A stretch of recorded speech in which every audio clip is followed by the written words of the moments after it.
নতুন সরকার এসেই আরজিকর অভয়াকাণ্ডের কেসের ফাইল খুলতেই তিনজন লেজেন্ডারি আইপিএস অফিসারকে সাসপেন্ড করে দিল। বিনীত গোয়েল, ইন্দিরা মুখোপাধ্যায়, অভিষেক গুপ্তা। আগের সরকার আমলে এই সমস্ত সুপার কপরা প্রমাণ লোপাট আর স্টোরি বানানোর জন্য অস্কার উইনিং অ্যাক্টিং করেছিল। এদের কাণ্ডকীর্তিগুলো শুনলে না মানে বড় বড় হলিউডের ক্রাইম থ্রিলার ফেল করে যাবে।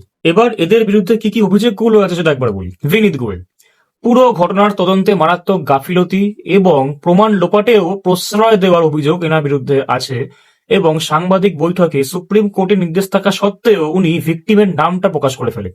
পরে অবশ্য উনি বলেছিলেন যে সেটা আনইনটেনশনালি করেছিলেন, বাট যাই হোক হয়েছিল। অভিষেক গুপ্তা এনার বিরুদ্ধে অভিযোগ হচ্ছে তদন্তের গাফিলতির সঙ্গে সঙ্গে নির্যাতিতার পরিবারের কাছে গিয়ে মানে রত্না দেবনাথের কাছে গিয়ে টাকার প্রলোভন দেখানো মানে ঘুষ দেওয়ার অভিযোগ রয়েছে। আর এই ইন্দিরা মুখার্জি উনি তো পুলিশের গাফিলতিগুলো ঢাকার জন্য দুম করে একখানা কন্ট্রোভার্সিয়াল প্রেস কনফারেন্স করে বসে। আমাদের সিএম শুভেন্দু অধিকারী এটাও বলে যে উনি অফিসিয়াল স্পোক পারসন ছিলেন না কলকাতা পুলিশের হয়ে, বাট স্টিল কনফারেন্স করে। এবং সেই সময় ওনার যে বডি ল্যাঙ্গুয়েজ, ওনার যে অ্যাটিটিউড, সেগুলো খুব একটা ভালো ছিল না।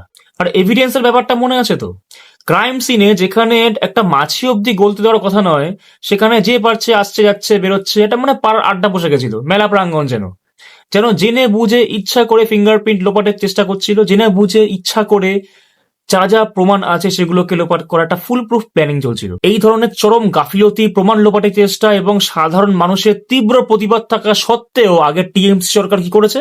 কোনো পদক্ষেপ নেয়নি। উল্টে কি করেছে? এদেরকে বদলির নামে প্রোটেকশন দিয়ে গেছে। যারা ক্ষমতার চেয়ারে বসে নিজেদেরকে অনেক কিছু ভেবে নিয়েছিল তাদের জন্য একটা বড় অ্যালার্ম এটা, কারণ কেউ পার পাবে না এখন, কারণ সরকার বদলেছে। আগেকার ওই ধামাচাপা সরকারের বদল এখন যে অ্যাকশন মোডের সরকার এসছে, তো এখানে বোঝা যাচ্ছে যে এবারে অভয়া বিচার পাবে। এবং এই কয়েকদিনের মধ্যে শুভেন্দু অধিকারী মুখ্যমন্ত্রী হওয়ার পরে যে এত দ্রুত কাজ করবে, এত ফাস্ট কাজ হবে, এটাকে আশা করতে পারেনি। আর এই অভয়াকাণ্ডে আরো দূর দূর কে কোথায় আছে জড়িত, কারা কারা এর সঙ্গে যুক্ত, কত দূর অব্দি জড়িত আছে, সবই সামনে আসবে। দেখা যাক।